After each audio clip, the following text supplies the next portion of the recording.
Let's hit our Big 12 picks, talk about the keys to victory, and with millions of eyeballs being on Stillwater, Oklahoma this weekend, this is the biggest opportunity for Bryan Nardo to start to begin to prove everybody wrong.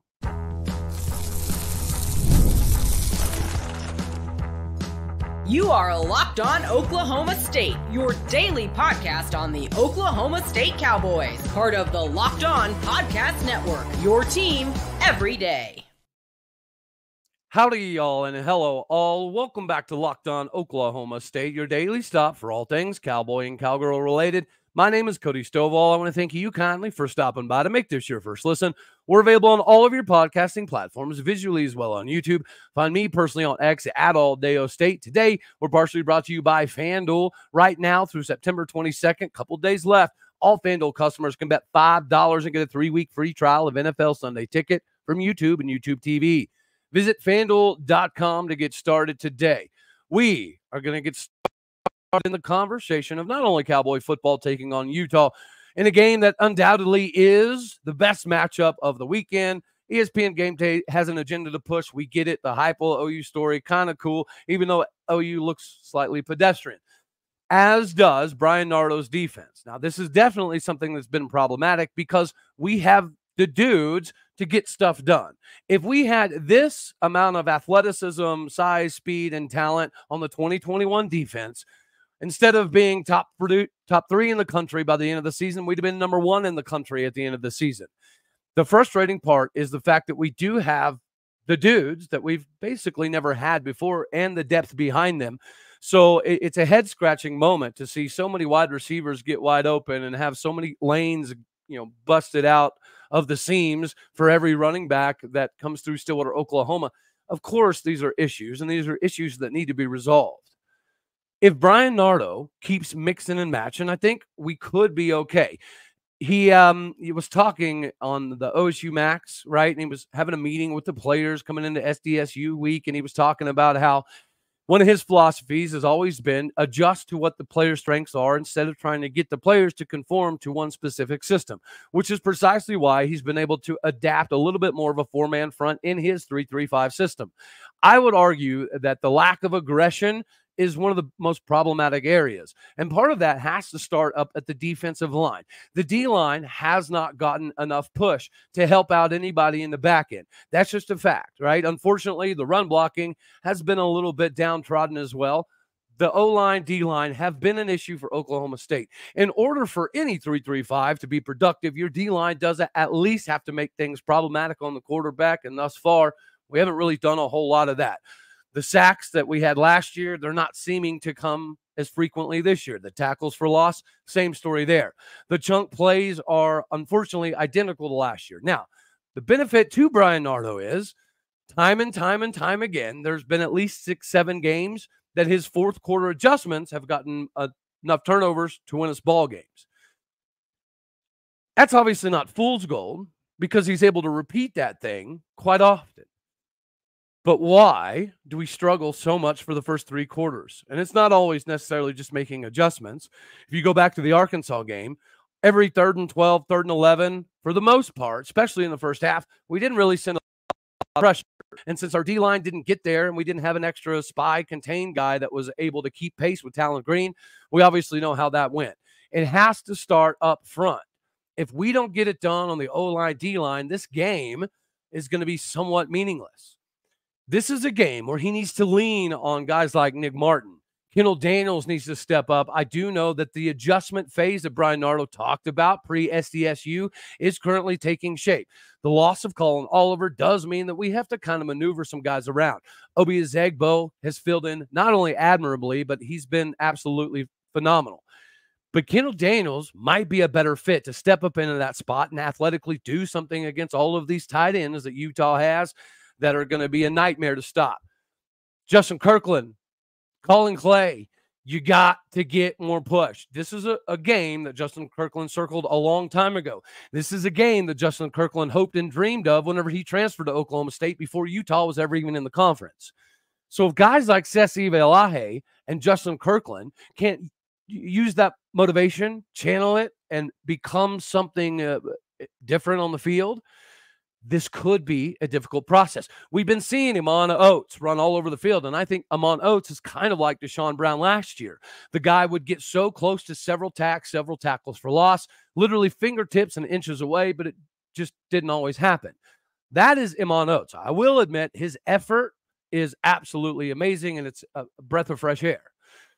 When it comes to effort, I do not think that Utah has an overabundance of wide receivers that can challenge all of our DBs. But Corey Black is the dude that runs that entire group. So if Corey Black isn't on point, again, this could be a problematic affair. It doesn't really matter if Cam Rising is going to start or Isaac Wilson is going to start. If the defense takes care of the responsibilities and is a little bit more aggressive, I do think this could be a big day for Bryan Nardo. Bryan Nardo needs, maybe not this day, but he needs one of these days to catapult himself into a different category, because right now the category he's in is obviously not so great. Statistically, there's no argument that Bryan Nardo has a lot of deficiencies. There has to be a game at some point in time where it all clicks and it kind of turns around and we can all see, all right, there's a lot of positivity going on here. It does feel like that we're just kind of wasting some of the best athletes we've ever had defensively in Stillwater. It's not a talent problem, not a speed, size, strength issue. It seems to be a spacing issue or maybe even a communication issue. And part of that was supposed to be resolved by bumping Kendall Daniels up so he had less responsibilities in the back end to do all of the checking off and redistributing the linebackers. And the simplification process has not exactly been very visible with Kendall Daniels. He's an All-American for a reason, but he needs to step it up a notch, as does Lyric Rawls, right? This is a game where his tenacity and intensity can be absolutely beneficial. Matter of fact, if he takes some of that tenacity and intensity and he can make it applicable to everybody across the board, we're going to have a phenomenal game. To me, these are the things that Bryan Nardo needs to show, not only Oklahoma State country, Big 12 country, but the nation as well. Because right now the perception is that Bryan Nardo's defense cannot stop anything until the fourth quarter. And realistically, that's kind of been accurate. There's going to be a day that Bryan Nardo does have his big ha-ha moment and everybody can breathe a sigh of relief. I hope that day is against Utah, because he needs it. We need to see it.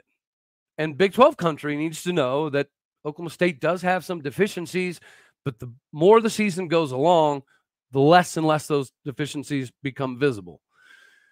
I'm about to get out on the road, and if you're going to get out on the road, you already know that you can't really be the MVP of anything if your car can't get there.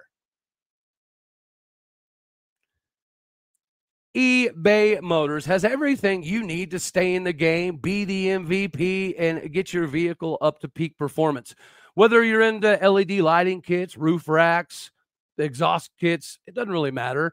eBay Motors is the best in the game for a reason. With over 122 million parts to choose from, you'll always find exactly what you're looking for. With the eBay Guaranteed Fit, the part is guaranteed to fit your rig every time or your money back. Because with eBay Motors, the objective is to obviously have you burn rubber, not cash. With all the parts you need, all the prices you want, it is very easy to turn your rig into the MVP today. Bring home the next huge W for you by keeping your ride or die rig alive at ebaymotors.com. Eligible items only, exclusions apply. eBay Guaranteed Fit only available to U.S. customers. Why? Of course, because you guys are special.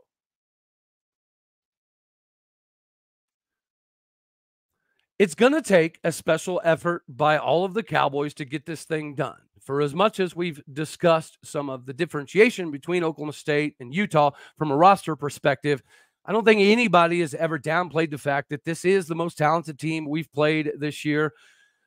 Arkansas' speed is extremely comparable, and their offensive coordinator is not only a legend, but he's kind of one of the best in the game, even at this moment. He has not lost his fastball.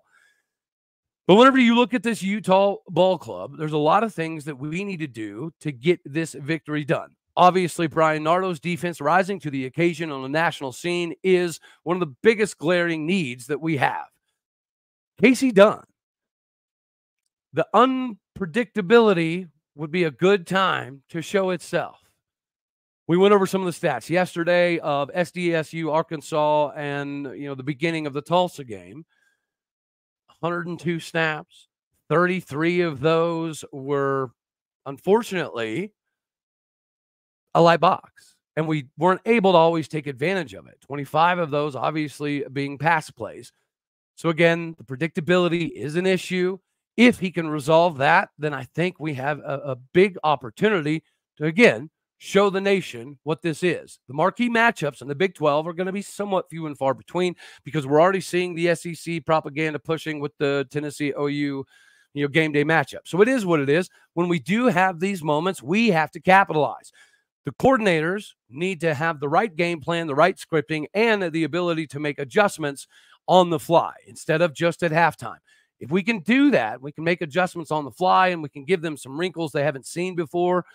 We should be okay. I think part of that should be, again, 4 wide. I don't care if we got to go Talladega Nights 4 wide to spread them out and do some things that make them adjust their game plan. They're an intense team. They're a physical team. They're going to load the box to stop the run. Maybe not as much as some of the other teams we've played thus far because they feel athletically, talent on talent, they can do a decent amount without having to over-collapse the box. Time shall tell. We shall see. This could be a big game for the O-line. Hopefully, Casey Dunn and Charlie Dickey have that dialed in. Another big key to victory is Alan Bowman spreading the field. At Talladega Nights, 4 wide, right? I understand that we also try to match with a little bit of 12-13 style personnel, and I don't have an objection to it. But if it's not always working and you know that that's not working to, even up the run game, maybe bring out a fullback, maybe remove a tight end, maybe just make them play to our speed for the entirety of 4 quarters. It's going to be like 101 degrees. There's no way they are 100% prepared for that in Utah. Every team that comes to Stillwater when it's this hot has a lot of issues with cramps. Now, sometimes we do as well.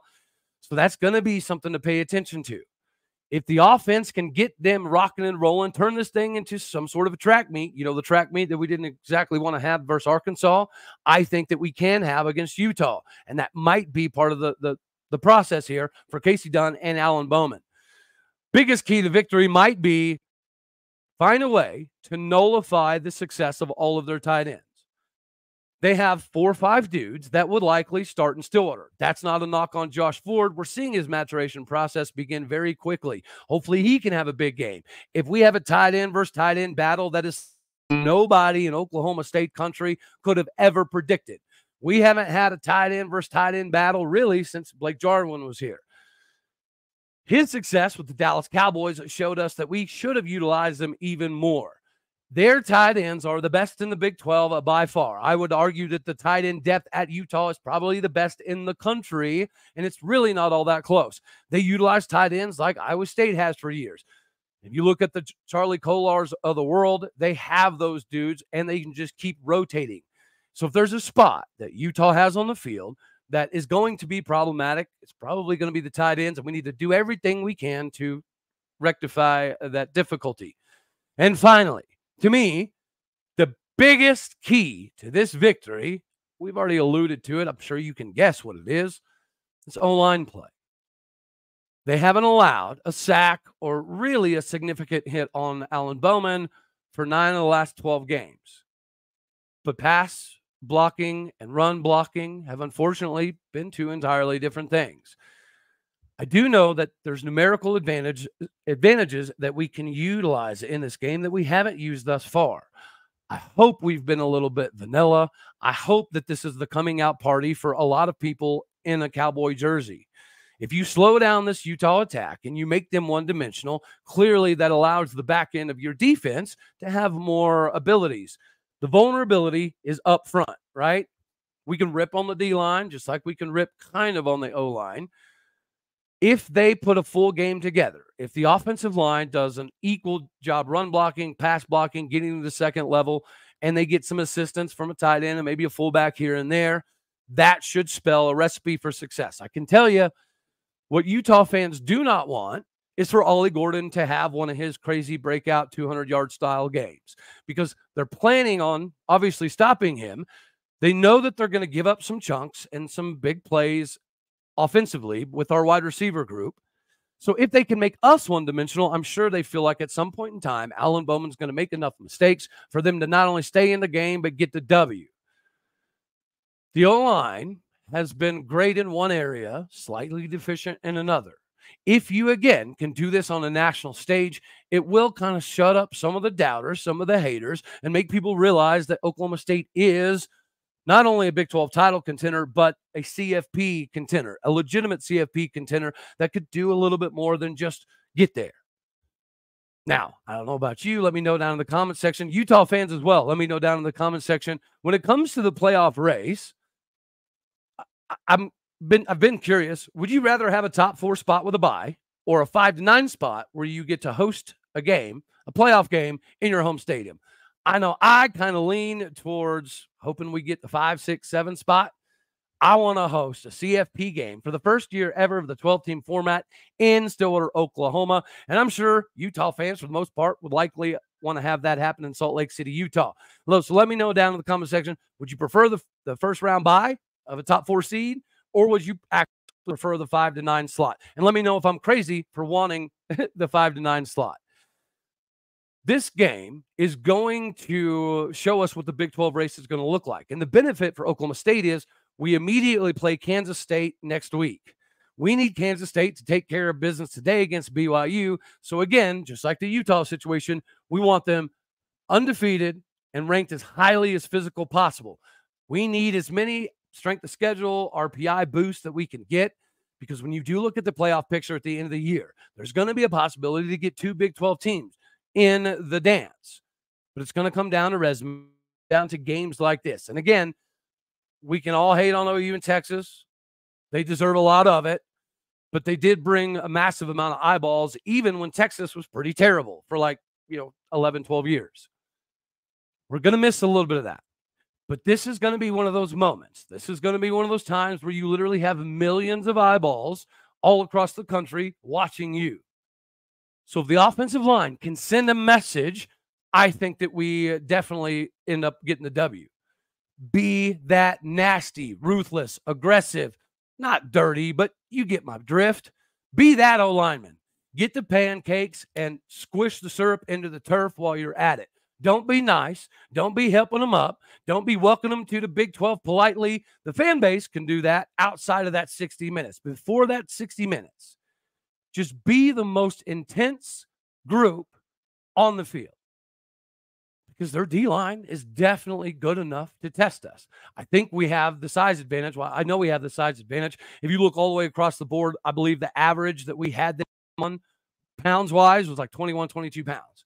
So our O-line, they do have the War Pig's capability, but part of being a War Pig is you got to open the lanes to get guys going. Ollie is not Barry Sanders, so Ollie's got to chip in too. He cannot be so frustrated that he stops using his vision and he starts running into the back of his offensive lineman. He's got to be a little bit more patient and not let the frustration get to him. If he can do that, I think it starts with the O-lineman. If he can see that his O-linemen are doing things that are absolutely crazy, that will add more inspiration. To me, the inspiration for this game starts with Bryan Nardo and the offensive line. Those two things are the biggest keys to victory for me. Of course, let me know down in the comments section what your thought process is on this. Am I missing something? Am I slightly crazy? Okay, don't answer that one, but let me know if I'm missing something here. You shouldn't miss anything when it comes to capitalization. If you can't bet, phone a friend, find a friend, do the daggone thing, and make the money, honey. Football season is money-making season, and money-making season starts and ends, for the most part, with FanDuel. Everybody out there, if you're in a betting position and a betting territory, you got to get with the best in the game. There is a reason they're the #1 sports book in America. It's really on all that close. Whenever you get squared away with the #1 sports book in the country, currently through September 22nd, all FanDuel customers can bet $5 and get a 3-week free trial of NFL Sunday Ticket from YouTube or YouTube TV. Then, with the YouTube TV base plan, you'll be able to watch every regular season Sunday afternoon out of March game. All you're going to need is a Google account and a current form of payment, and then you can cancel it anytime. We're going to hammer the over on this game because the line has moved so much. This is a good opportunity. Just like we knew we were going to hammer the over when the line came out as 7.5 to 8.5 wins for the Cowboys. That was disrespectful and preposterous. So go capitalize on the Cowboy gains. And if Utah fans are feeling froggy, go throw your money down there as well.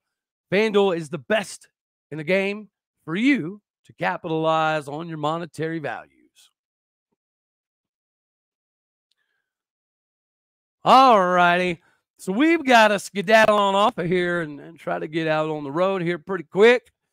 So let's go over the Big 12 matchups this Saturday and talk a little bit about the 12th ranked Cowgirls taking on the 21st ranked Colorado Buffaloes in Big 12 play before the biggest matchup of the year. But whenever it comes to Big 12 slate, you know I got the Cowboys. My original prediction was 41-38.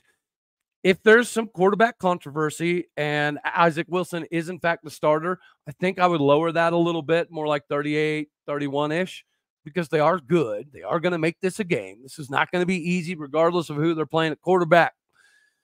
But outside of the Cowboys, of course, you already know, we've got the matchup between TCU and the AAC Ponies of SMU. Acting like the ACC is any different than the AAC, probably selling yourself a little bit short. So TCU, Sonny Dykes' former squad, get it done in Dallas. Do not let them claim that space. Don't let them rock the Dallas stuff and get away with it. Take care of business, TCU. K-State at BYU. It's late. That's my concern. Provo, Utah, right? They have a Penn State-style wideout situation that they can get rocking and rolling. The 8:30 kickoff is going to be problematic. If it was in the daytime, I got K-State by a mile. But it's not. And this is going to be a big test for Kansas State. Give me K-State. I don't know if I feel great about it, but selfishly, we need them undefeated. So go get it done, the Purple Power Cats of Manhattan. Then we got to look at KU versus West Virginia. These two teams preseason looked like there were going to be massive problems for everybody in the conference. But both teams have been massively underwhelming thus far. I have KU getting back on track. Maybe this is my fandom of liking Rock Chalk Jayhawk country, or I'm just too much of a believer in Jalen Daniels. But I don't feel like that offense is this inept, and they won't stay this way forever. They need to get it done. Help me out, Rock Chalk Jayhawk country. Baylor at Colorado. That locker room at Colorado is a disaster, it appears. And it's almost purposeful. It also appears that way as well. But I do think Colorado's good enough to get this thing done because Baylor is just not all that good at all. And then you have Arkansas State at Iowa State. Of course, Cyclone's going to get it done. Houston at Cincy. This is interesting. I really like the Indiana transfer that's throwing the pigskin for Cincy. But you lost to Pitt, man. The Cincinnati Bearcats lost to daggone Pitt. Therefore, I can't pick you. I got to go with Houston, who should have beat OU. And then for a little fun one, right now, we know who we're cheering for in the SEC. Arkansas over Auburn. Give it to me. That's what we need in life. All right. Before we get on off of here, the Cowgirls don't look now, but they are still undefeated, 8-0. But the two biggest matchups of the year are about to be underway. They're about to take on number 21 ranked Colorado, who is 7-1, before they take on Texas Tech. Now, they should be able to take care of the Lady Raiders. I don't want to say easily because you never know what's going to happen in Big 12 play, but they should be able to get that thing done before the big matchup of the year takes place against BYU. Get fired up for this Cowgirl ball club because they're going to have the opportunity to make a run at a Big 12 title. And if they continue to play at this level, not allowing a single goal yet all year, if you're breaking records in conference play in Neil Patterson Stadium, then you might as well go break another record and make a bigger run at an NCAA national title in soccer. Yes, it's a stretch, but this goalie is amazing. And we obviously can score enough points to make everything difficult for everybody we play. So go cheer on the Cowgirls as they take on the 21st ranked Colorado Buffaloes, then Texas Tech, as we gear up for the big one against BYU. If you beat Colorado, that big one against BYU is basically for a Big 12 title, right? That's kind of how it should end up boiling down, as long as we take care of business outside of that. All right, y'all. So we're going to have for this one right here, I got to get out on the highway and make my fun little 10-hour drive. But it is what it is, and it's going to be worth it no matter what happens. Utah fans, feel free to holler at me. I'll be the loud guy in orange rolling around in a wheelchair, right? Because that's what cool kids do. They bring their own transportation. I got wheels on top of wheels. I can't wait for it. Should be a great one, no matter what happens. Very pumped for it. All righty, y'all. As always, I love you. God bless. Go Pokes. And thank you very much for tuning in to make this your first listen here on Locked On Oklahoma State, because you could be anywhere. So happy you choose to be here. Like it if you like the daggone thing. Dislike it if you don't. Most importantly, share, comment, and subscribe. My podcasting people out there, you know what you are. You're the bricks, the butter, the fountain, the fondue, the doctor, the pepper, the all of it. Do what you do. Hit the stars. Leave a review. If you see me on campus, feel free to yell my way. I don't mind having fun, drinking some beer. All righty, y'all. You know the drill. Later, my taters.